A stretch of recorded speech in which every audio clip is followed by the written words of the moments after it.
Hello everyone, my name is Father Joe and I'm a priest of the Diocese of Reno, Nevada, currently stationed in Elko.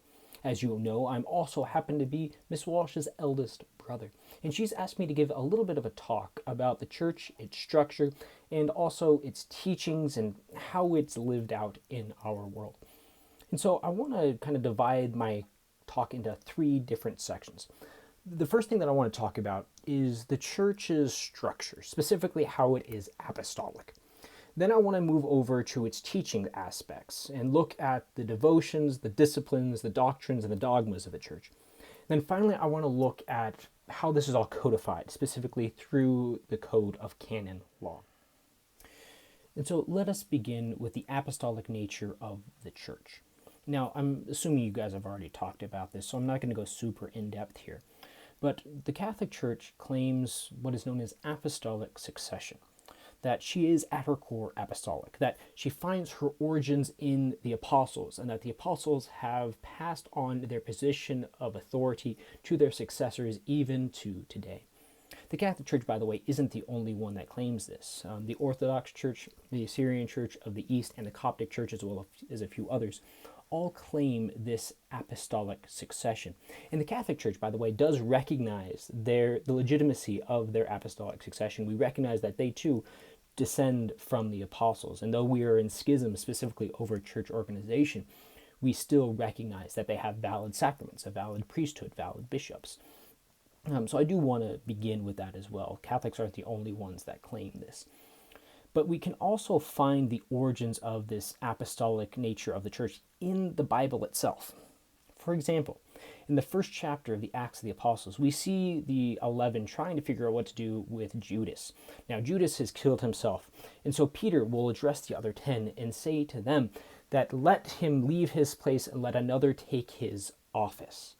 Now, the fact that he talks about Judas's position as being an office is very interesting, because what it indicates to us is that in the minds of the apostles, they saw themselves as not simply being itinerant preachers that would go out and proclaim the good news. They saw themselves as having a position of authority, that they were official, that they had an office. And so what do?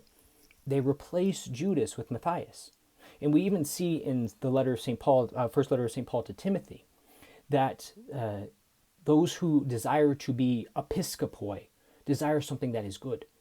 The word episkopoi we sometimes translate as overseer, but it would be better translated as the English word bishop.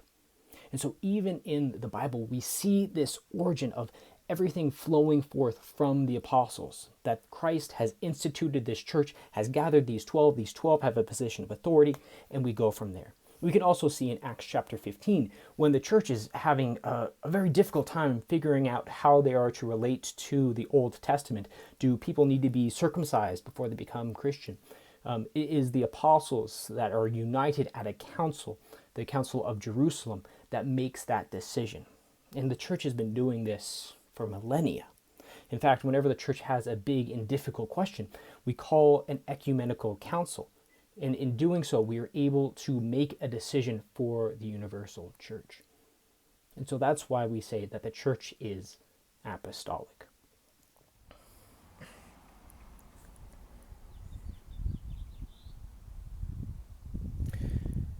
And that leads me to the second thing I want to talk about, namely the church's teaching.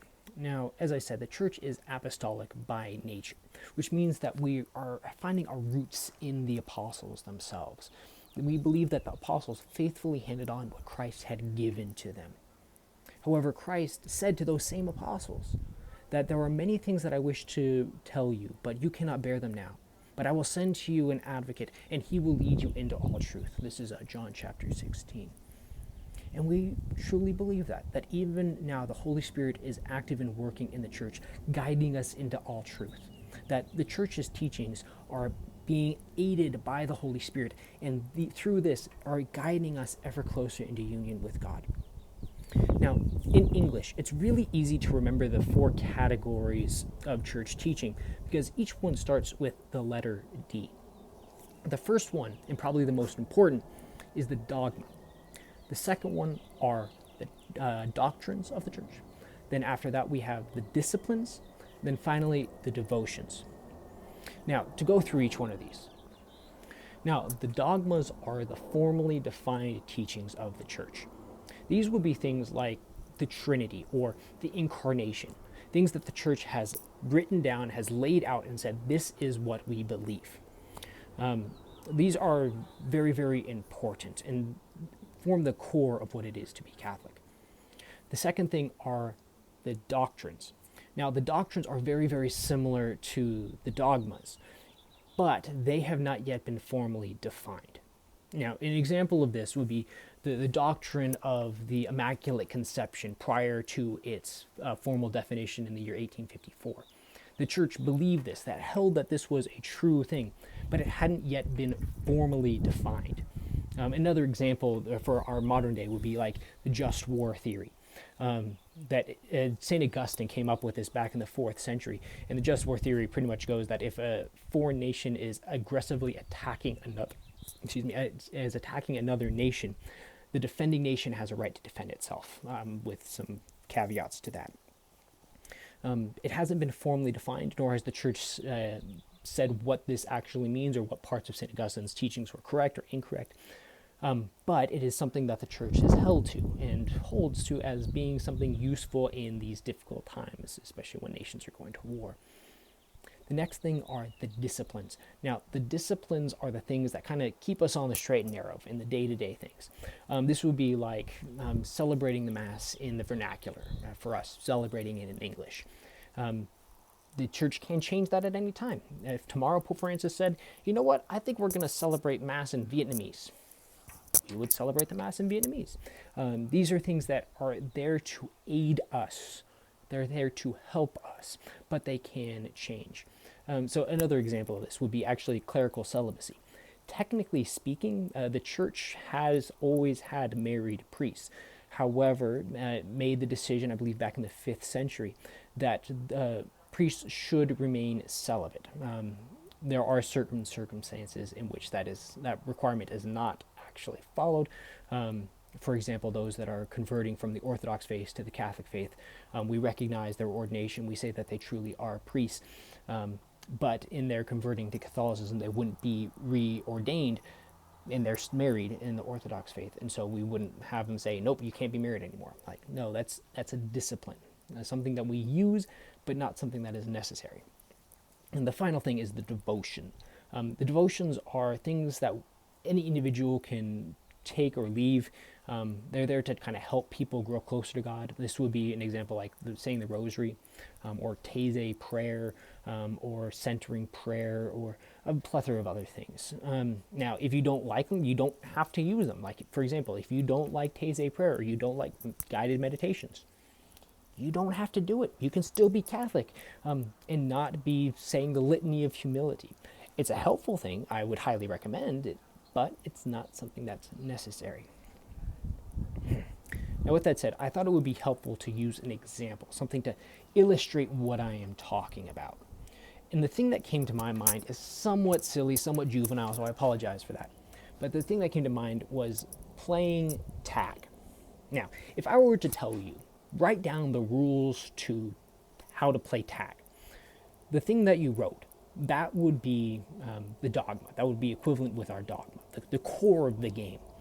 It would go something like, he who beeth it shall chase those being not it until they catch one who is not it. And upon tagging them, he who is not it becometh he who is it. Also, no tag backs, because we're not barbarians. Right? That's something you would write down. That would be a dogma, something that is core to the very structure of the game. After that, you would have the somewhat unwritten rules, or the unspoken rules. And I was thinking back when I was a kid. Now, myself and Mrs. Walsh, we have a whole bunch of cousins. And so when we were young, we used to have these massive games of capture the flag or playing tag. And one of the unwritten rules in playing tag was that if one of the younger cousins, one of the like 4 or 5-year-olds got tagged, someone would go over to them and allow themselves to be tagged. Now, it wasn't something that was said, it wasn't something that was written down, it was just an understood thing. This is something necessary, because if you don't have those core things, like the dogmas, or if you don't have this unwritten rule of having one of the older cousins go get tagged by one of the younger cousins, the game will ultimately just fall apart. I mean, I don't know what you'd be playing, but you wouldn't be playing tag anymore. After that, it would then depend on the circumstances that surrounded you playing tag. So, for example, when we went and played at my grandmother's house, there was a very strict discipline of you do not go anywhere near grandma's flower garden. If you did, you would be in massive trouble.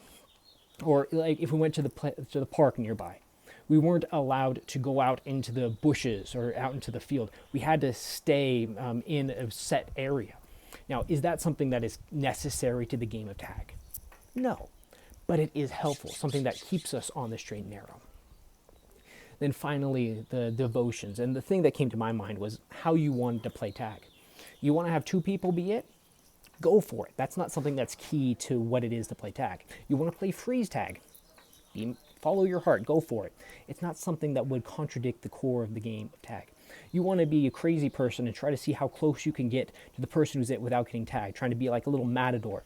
Like, okay, follow your heart. Go for it. That would be an equivalent of the devotion. So again, to summarize what I've talked about. Dogma, things that have been clarified, clearly defined, and are core to what it is to be Catholic. Then you have doctrine. Doctrine is something that hasn't been clearly identified yet, but it is still central to being Catholic. After that, discipline. Things that keep us on the straight and narrow. Things that are there to aid us along this path. And then finally, devotion. Things that are optional, things that you can use or cannot use. That's entirely up to the individual. And now, with that said, we have the 4 categories of church teaching. The next thing I want to talk about is how those things are codified, brought together, and used to help us grow closer to Christ.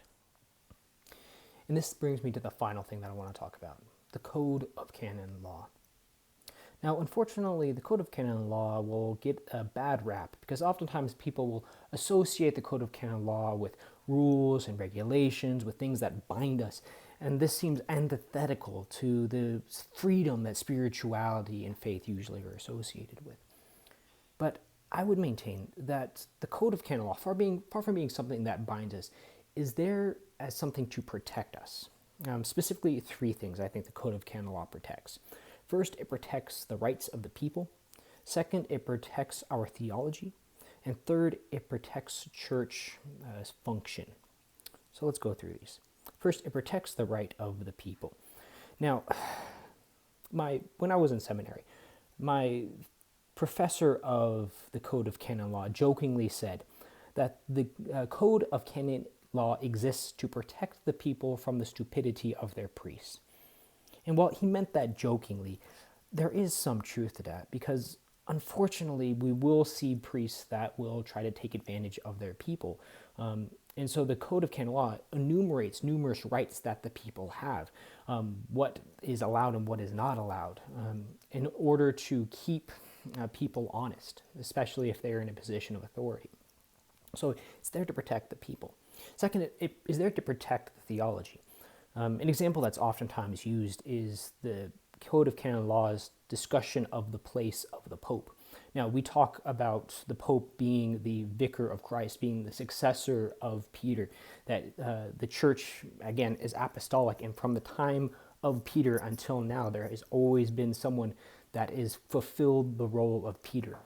Probably most famously in the Council of Chalcedon, Pope Leo wrote a letter to the Ecumenical Council defining what the relationship is between Christ's humanity and his divinity. And the people cried out, the bishops that were there cried out, Peter has spoken through Leo. And so it's been the practice of the church and the theology of the church since time immemorial that the Pope has a special position, that he has a special office, that he is the Bishop of Rome and the successor of Peter. And then further, it protects church governance. We can actually use what's going on right now as a perfect example. Let's say that something crazy happens, like a global pandemic, just speculating here. who has the right to close down the churches, or who has the right to say, we will not be meeting? Well, ultimately, the Code of Canon Law tells us who that is, that it is the bishop's decision. And so because of that, because it is the bishop's decision, you don't have renegade priests going off and doing whatever they want, ignoring what the bishop has ordered. No, the Code of Canon Law is very clear on this, that the bishop of the local diocese has authority to make dispensations like we do in times of emergency. And so in the Code of Canon Law, we see it protecting us. So perhaps this is a useful way of thinking it. You all know about the various roads around Reno. Think about the road to Geiger Grade. Have you ever been on there and then you see those little barriers on the side of the road? I mean, those barriers don't exist for their own existence. Like they're not put there just so that there's a barrier somewhere. The barriers are there to keep people on the road. It's there to keep you from going and careening off the side of a road and crashing down in a burning ball of fire. It's there when you start to drift off to correct you. That's the Code of Canon Law. If we were all perfect and we were theologians and we were saints and we understood everything and we would not take advantage of others, we would have no need of the Code of Canon Law.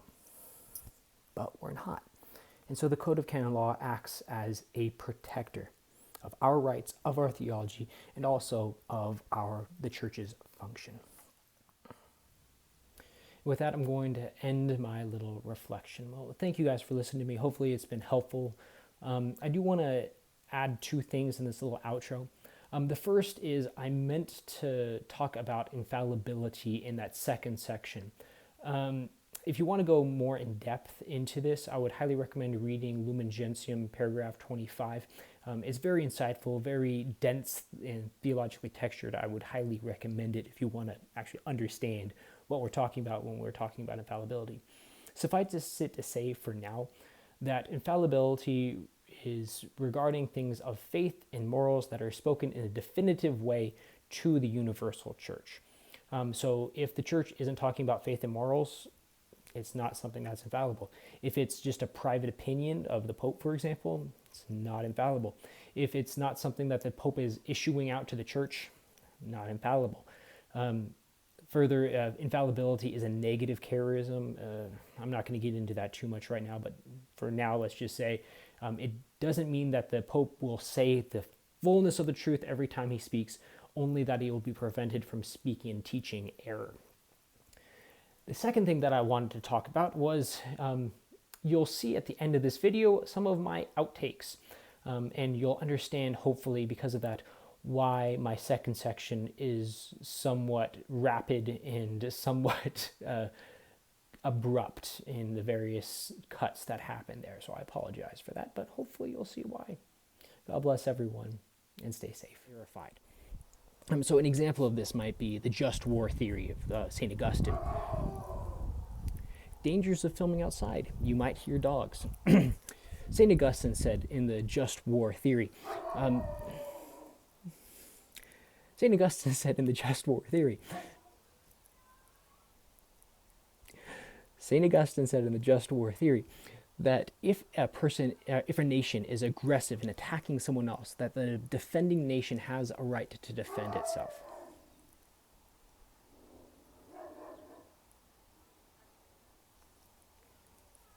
This little outro.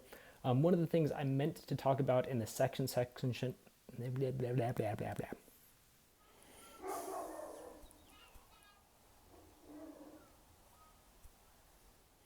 This is why you don't film outside.